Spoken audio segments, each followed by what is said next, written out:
Amém, irmãos? Amém?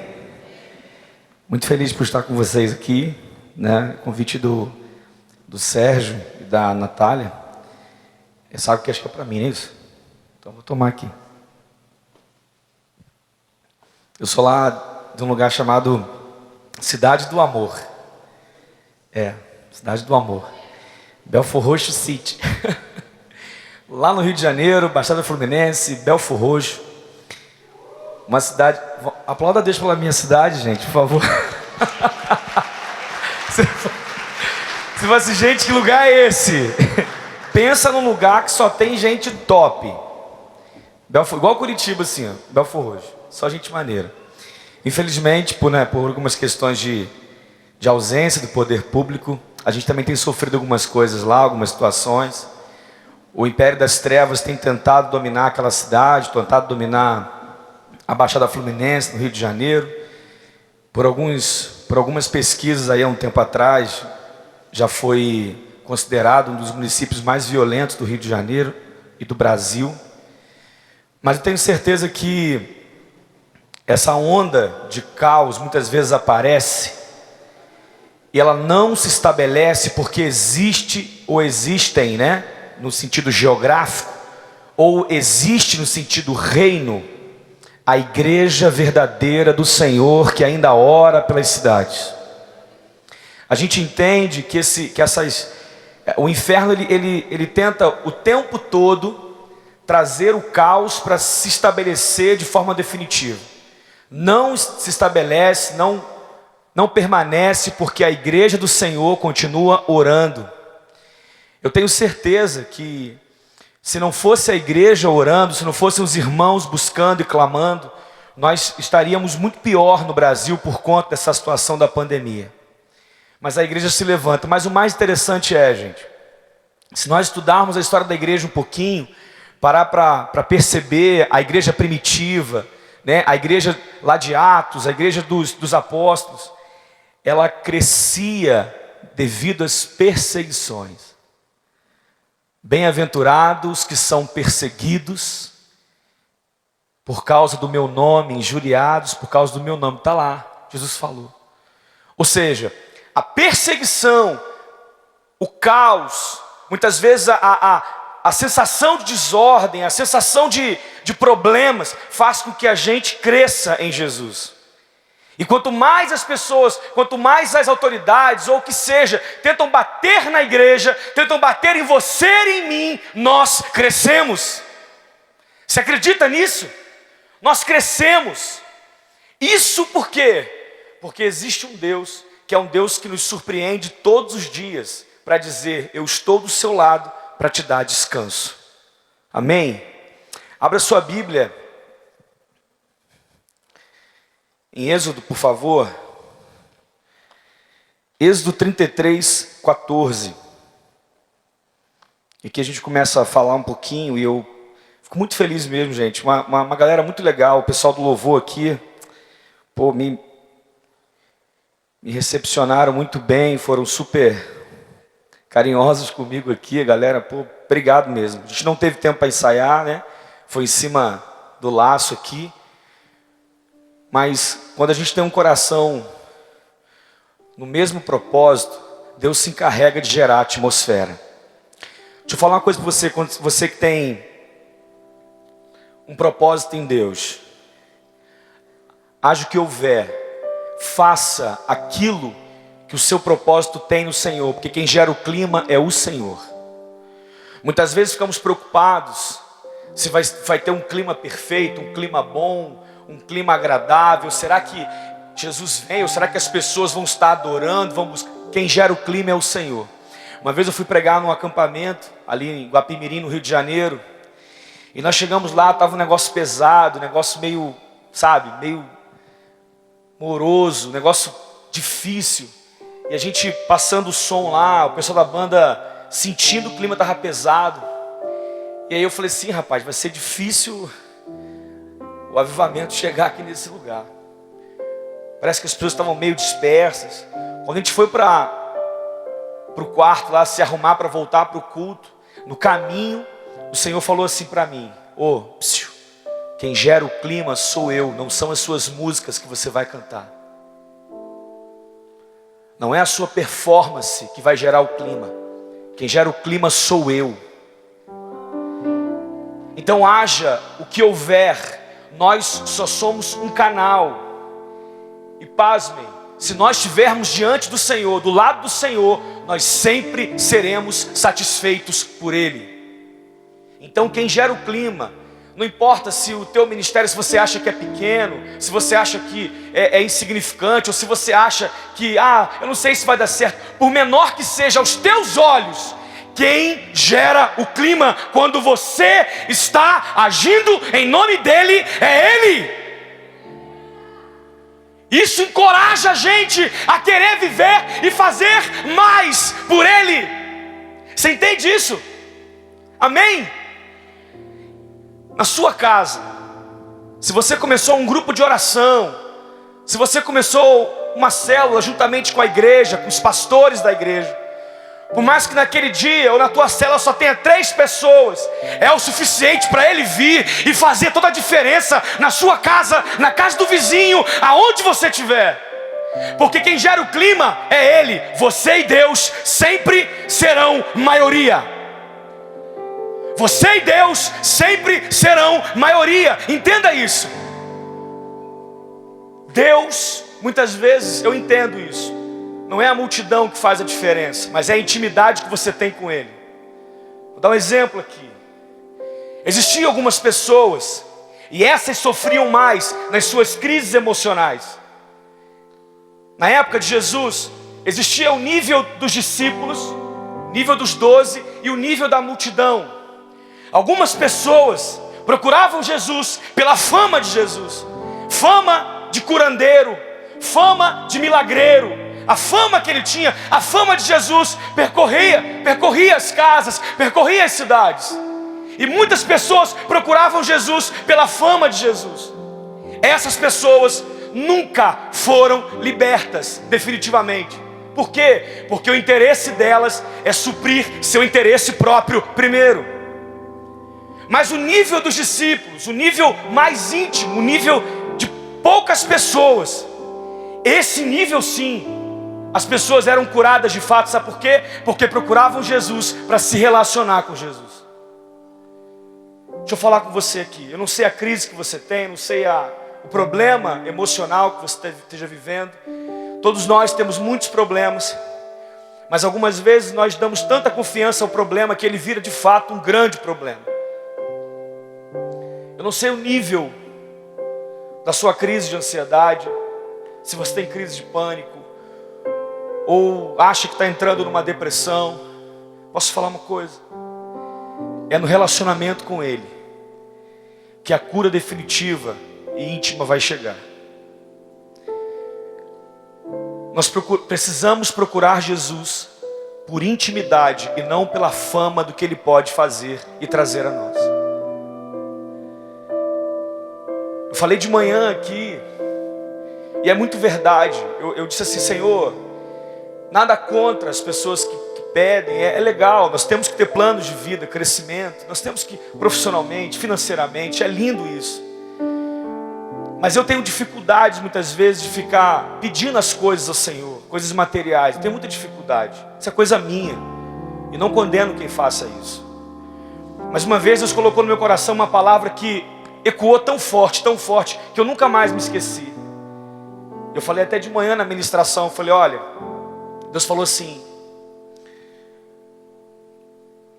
é no ambiente de adoração intensa, de corações desejosos por relacionamento comigo, que eu vou, que Ele vem de forma intensa. Porque na adoração as pessoas simplesmente querem Ele para se relacionar com Ele, não para ficar atendendo pedidos particulares. Você já pensou nisso? A Bíblia diz que Ele vai suprir as nossas necessidades de glória em glória. Ele vai suprir. Ele sabe o que você precisa, Ele sabe o que eu preciso. Agora cabe a nós entendermos o tempo perfeito de Deus. Para os gregos, o tempo perfeito, o tempo exato, era o tempo kairos. o tempo exato das coisas, e só Deus sabe o tempo exato. Será que nós estamos dispostos a esperar esse tempo exato? Quando eu e você entendemos isso, nós temos paciência para não querer trazer o futuro de Deus rapidamente, ou o futuro das coisas para o presente. Quando eu e você ficamos preocupados por aquilo que há de vir, por aquilo que ainda há de acontecer, nós perdemos tempo para não perceber os detalhes do dia presente que Ele deu para nós. Lá no Salmo 90 diz o quê? Ensina-me, Senhor, a contar os meus dias, para que eu possa alcançar o quê? Um coração sábio. Gente, contar os dias significa perceber os detalhes do dia, perceber que hoje o vento é um pouquinho mais, sereno, é um pouquinho mais singelo, e ver que as flores estão mais bonitas, que o sol está bonito, que o tempo está legal. É perceber o crescimento dos seus filhos, é perceber o crescimento, a evolução da sua esposa, a sua evolução, é perceber seus amigos no trabalho. Isso é contar os dias. Quando eu não paro para pensar nisso, os dias passam tão rápidos e eu não percebo o chamar da atenção de Deus para nós dia a dia. Nós queremos avançar e avançar. Nós já compramos as coisas, ou pensamos nas coisas, fazemos já pensando no término dela. Calma. Isso gera em nós uma ansiedade para um tempo que não é nosso. É um tempo de Deus. O amanhã não nos pertence. Se você ficar preocupado com o amanhã, você não vai viver o hoje. E de repente hoje tem muitas coisas boas que Ele preparou para a gente e a gente não percebeu. Vamos viver um dia de cada vez nele. Alegremos e regozijemos nele, porque este dia o Senhor fez para nós. Todos os dias são dias maravilhosos. A natureza serve a gente, porque há um cuidado especial. Vamos entender isso. Mas vamos lá. Aqui em Êxodo,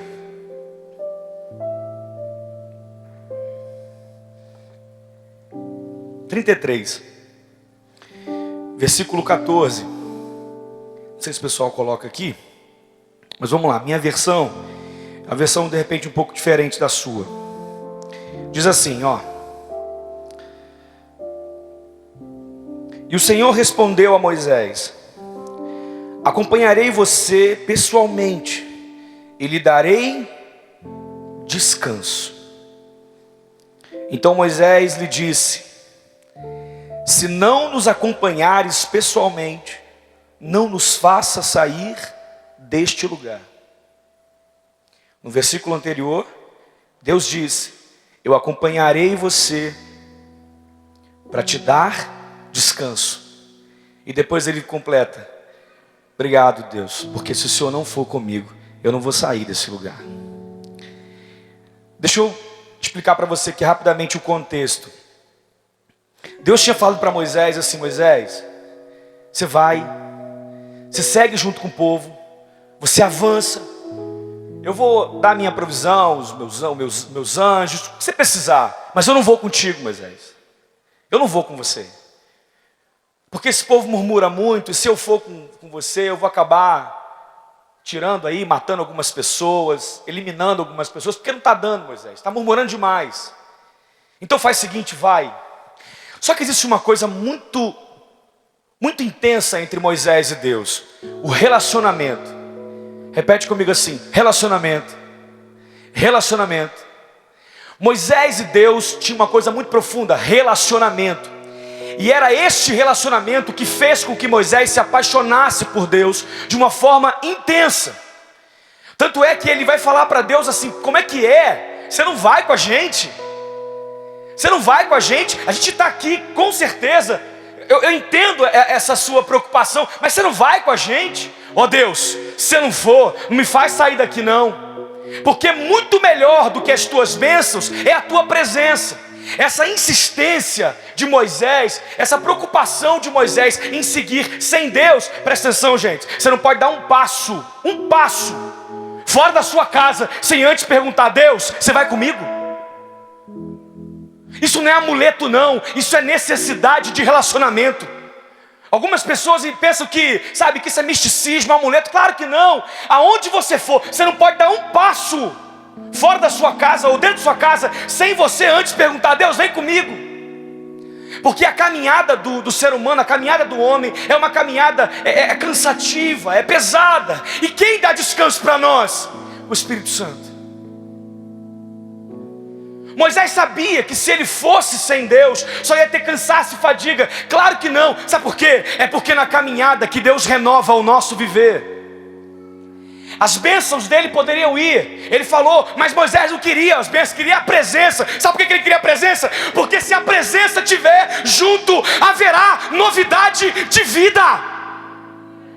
E o que nos faz olhar para essa vida e continuar acreditando é ver coisas novas. E sabe quem abre os nossos olhos para coisas novas? Ele. Porque o cansaço que há em nós é tão grande que nem forças temos para acreditar que nesse mundo ainda tem coisa boa. Mas ei, enquanto você e eu estivermos aqui, depois que a igreja foi embora, beleza, é com ele. Mas enquanto nós estivermos aqui, nós precisamos pregar as boas novas de Cristo, ou do Evangelho, amém? Amém? Mas como é que você vai pregar numa coisa que você de repente nem mais acredita? Eu sempre conto isso para as pessoas. Hoje eu conversei lá com o pessoal que ficou comigo lá em cima. Todos os lugares eu gosto de contar isso. Uma vez eu estava pregando numa igreja. Eu até criei um neologismo, uma palavra. Ancianidade, nem existe, né?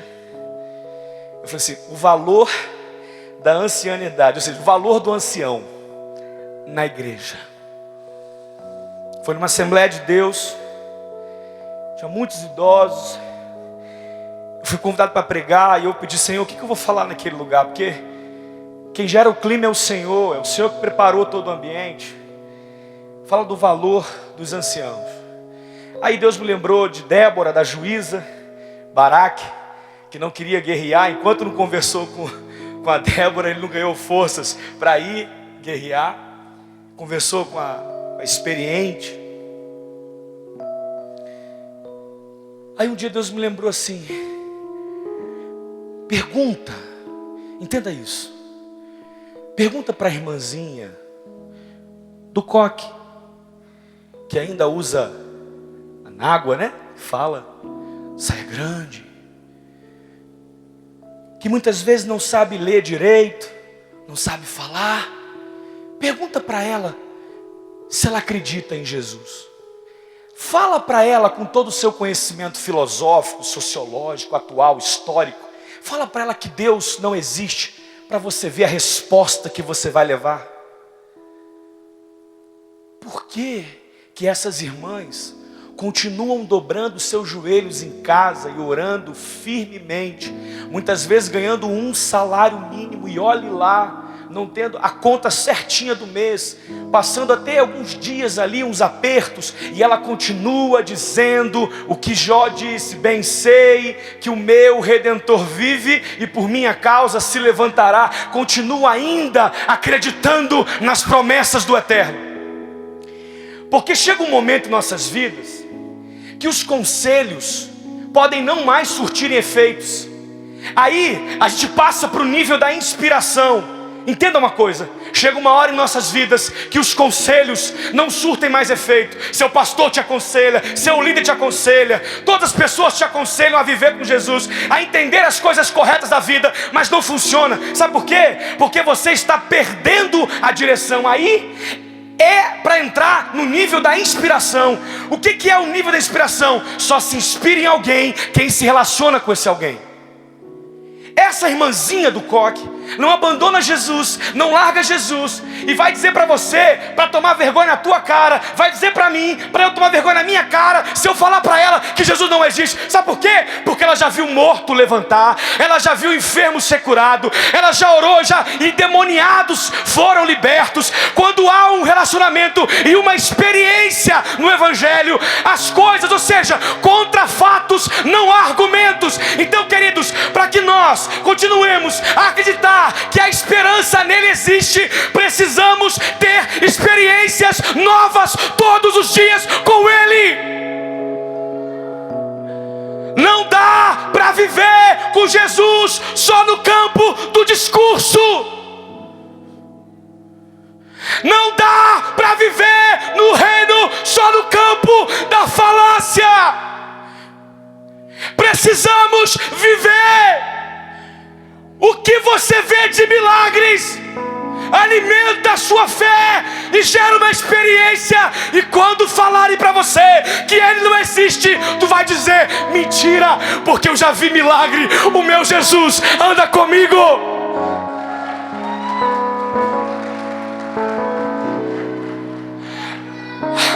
A novidade de vida só vem quando ele anda junto, porque ele é a renovação dos meus dias. Ele é a renovação dos seus dias. Algumas pessoas que estão presas aqui, elas não acreditam mais em coisas boas, mas tem que andar com Jesus. Tem que andar com Jesus. Se você não tiver experiência com Jesus, uma hora o nível do discurso não vai surtir mais efeito na sua caminhada.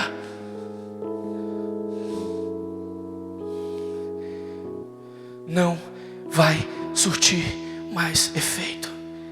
E quando na sua caminhada com ele você não vê mais efeito, não vê mais sentido, a primeira coisa que você faz é querer se afastar da família igreja.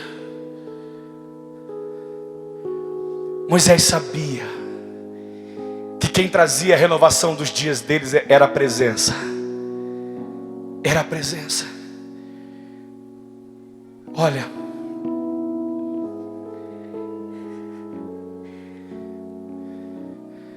tu já falou com Jesus? Já chamou o Espírito Santo e falou assim: Espírito Santo, se o Senhor não for comigo hoje, eu não vou trabalhar. Não usa uma desculpa para poder faltar ao trabalho não, porque ele sabe. Espírito Santo, se o Senhor não for comigo hoje, eu não vou para aquele lugar. Quando temos ele como presença íntima, quando nos relacionamos com ele, as experiências geradas por esse relacionamento trazem cura para nós. Cura. Cura. Vem comigo aqui.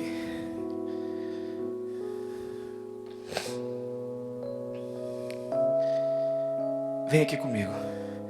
Salmo 23, vamos lá. Famoso versículo, o famoso número de Salmos.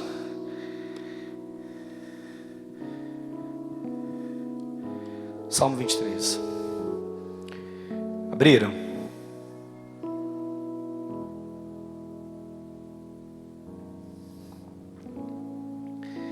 Aqui, ó. Algumas versões falam assim: o Senhor é meu pastor e nada me faltará. A gente sabe que a tradução da Bíblia para o português, algumas palavras de repente não conseguem expressar o que é na versão original, no hebraico, no grego, no aramaico. Só que tem uma versão que alguns autores dizem que é uma versão um pouco mais que dizem que esse versículo é um pouco mais próximo da realidade do que é no original. Olha só que legal.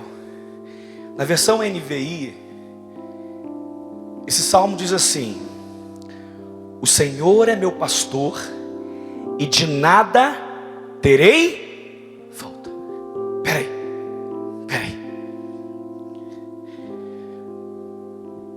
Quando você vive numa sociedade imediatista, extremamente consumista, quando você vive numa sociedade que a mídia te te impulsiona a comprar, obter, e comprar, e ter, e vamos trabalhar para pagar aquilo que eu comprei, e vamos lá. Quando você vive numa sociedade, num mundo globalizado, que nós podemos comprar da China agora com mais facilidade do que era há uns tempos atrás, que nós podemos comprar de outros países. Quando você vive numa sociedade que te impulsiona isso, entenda isso, igreja, olha só. Quando você vive nessa sociedade e consegue entender a essência desse versículo: o Senhor é meu pastor e de nada terei falta. Quando você vive numa sociedade extremamente consumista e mesmo assim você pensa: de nada terei falta, porque Ele é meu pastor. Ei, tu está curado! Tu está curada! Você entende isso? Você entende isso?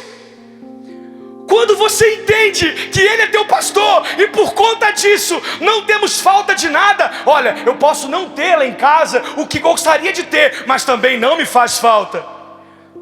Olha, eu poderia ter algo a mais assim, não tenho, mas também não me faz falta.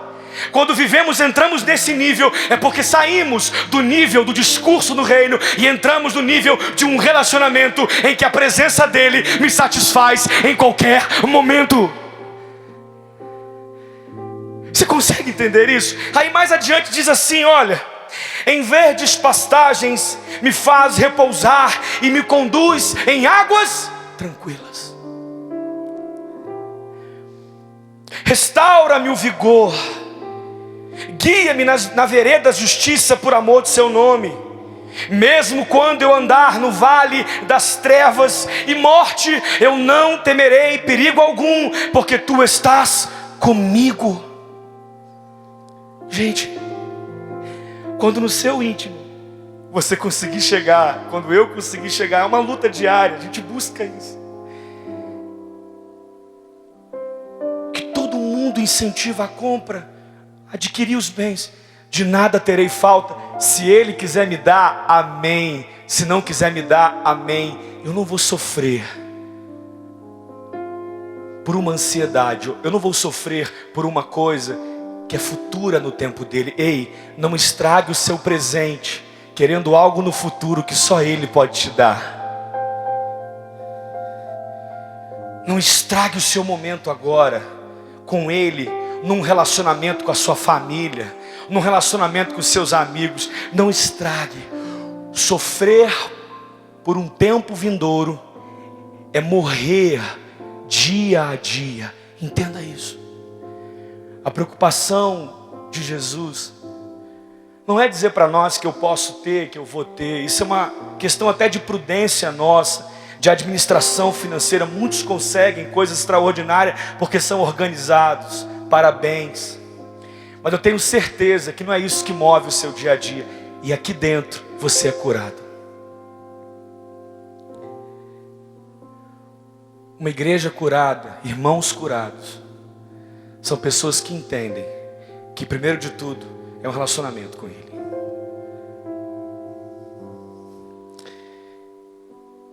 Vem comigo aqui em Romanos 8.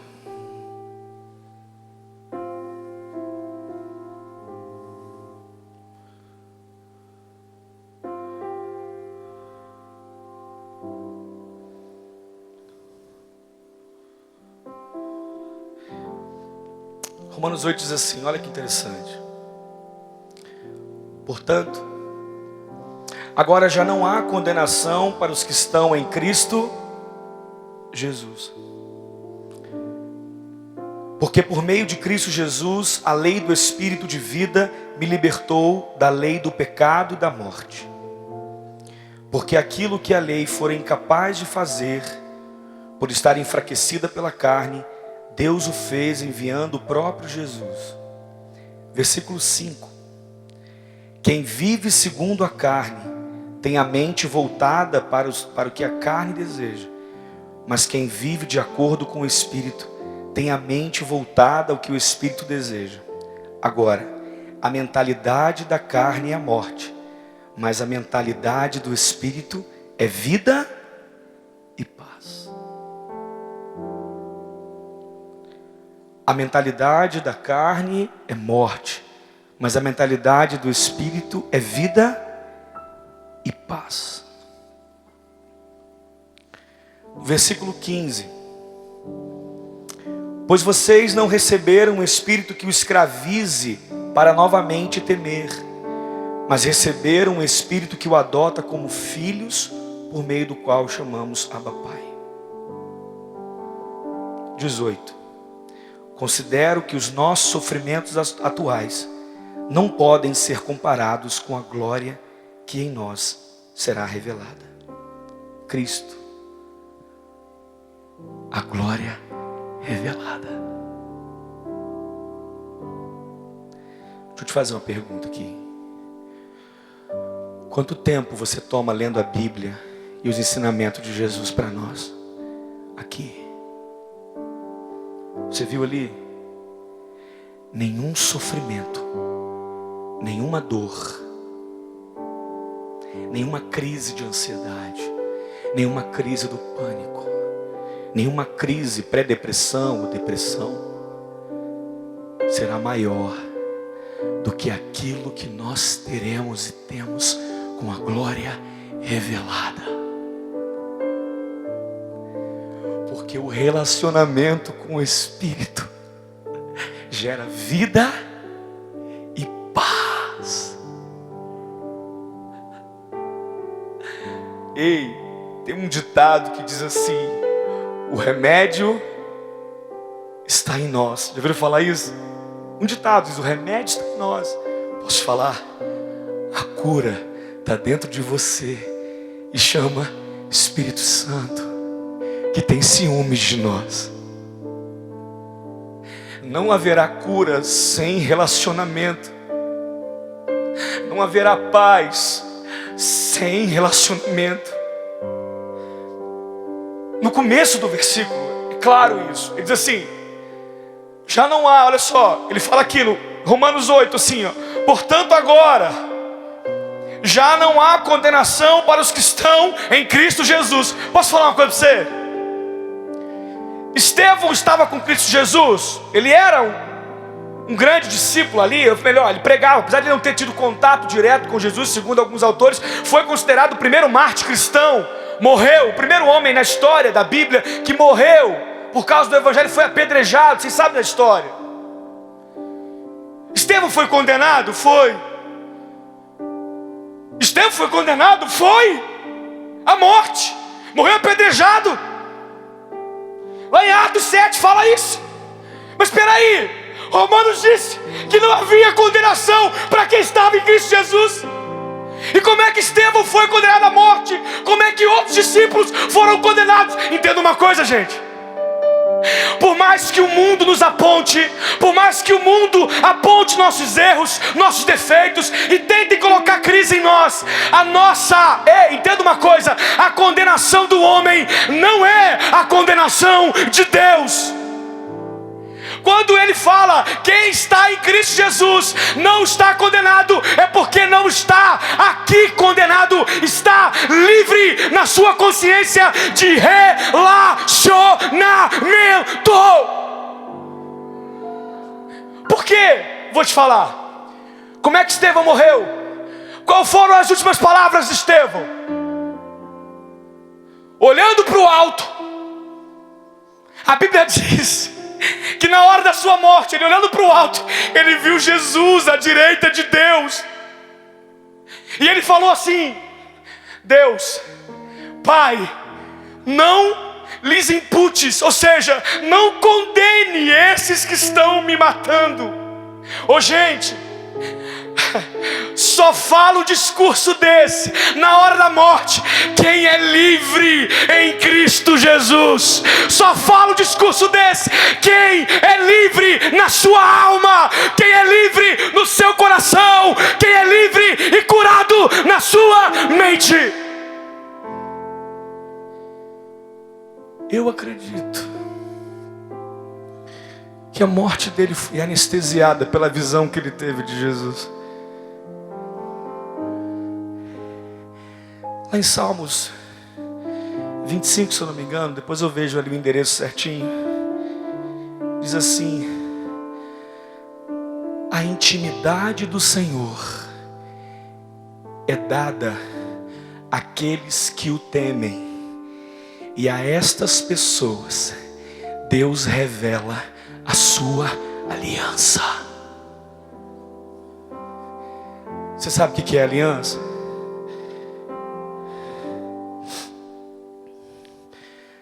A representação de uma aliança é um ciclo interminável. Deus quer ter contigo um ciclo interminável. Não ter fim o teu relacionamento com Ele, até irmos para a glória. Você deu para entender? Eu estou sendo claro, gente? Amém? Meu botão está saindo aqui, eu estou incomodado com ele, mas tá bom. A intimidade do Senhor só é dada para aqueles que o temem. Temer não é ter medo. Temer é entender que só Ele domina a minha vida e tem todo o poder. Amém? Amém? A intimidade do Senhor só é dada àqueles que o temem, e a estas pessoas Deus fará, ou melhor, revelará a sua aliança. Sabe de uma coisa? Assim como Estevão, eu acredito, que foi anestesiado da dor, conjectura minha, por favor, anestesiado da dor na hora da morte, porque gente, presta atenção aqui numa coisa, alguém levando pedradas vai ter noção e tempo de ficar, perdoa eles, vai gritar ai o tempo todo, ai, e toma ali outra, ai, e toma outra, ai. Na hora da pedrada tu acha que alguém em sã consciência vai ter tempo de pedir perdão para quem está apedrejando, gente? É só crente doido, maluco por Jesus, que consegue desconstruir aquilo que a razão humana construiu, porque Ele surpreende em nossas atitudes. No seu trabalho, muitas vezes as pessoas não entendem como é que você não reage àquela provocação. Na sua casa, as pessoas não entendem como é que você não reage àquela provocação, ou como é que você, a partir de agora, não vai mais reagir. Porque os curados que têm relacionamento não reagem, porque a Bíblia diz que a nossa luta não é contra a carne, nem contra o sangue, mas contra todas as principais, ou seja, potestades e principados que tentam operar nas regiões celestiais. Ei, eu e você não lutamos com homens, nós lutamos em oração. Quer ser curado? Dobra o joelho na sua casa e começa a pedir: anda comigo e renova os meus dias. Anda comigo e renova os meus dias. Anda comigo e renova os meus dias. Peraí.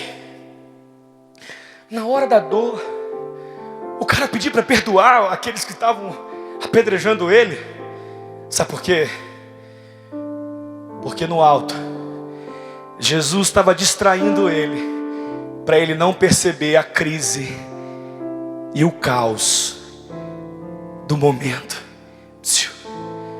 Por mais que as coisas estejam turbulentas aqui na sua casa, Jesus quer te distrair, te mostrando coisas boas, para anestesiar as dores do seu dia a dia. Existem coisas que só os íntimos podem ver, e são essas que nos inspiram a entender que haverá novidade de vida ainda nesta terra. Deu para entender? Deus faz Estevão ver na visão Jesus à destra do Pai, como um relacionamento de alguém que já era curado. Posso falar uma coisa aqui?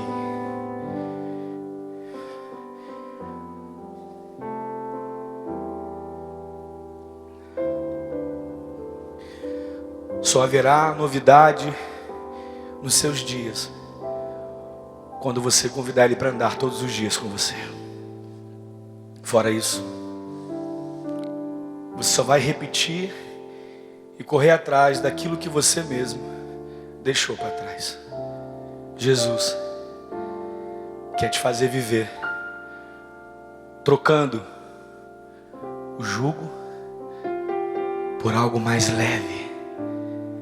Pode vir a mim, todos que estáis cansados e oprimidos, que eu vos aliviarei. Aliviarei. Quer ser aliviado? Ele tem que andar com você. Quer ser curado? Ele tem que andar com você. Você pode ficar em pé? Em nome de Jesus. Muito bom estar com vocês aqui.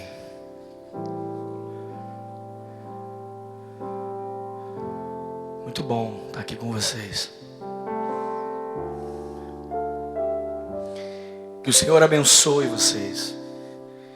Que o Senhor inspire esse ministério a correr como o rio de Deus, a ir por essas ruas e trazer as pessoas que estão doentes lá fora, porque não conhecem ainda Jesus, que alivia as nossas dores.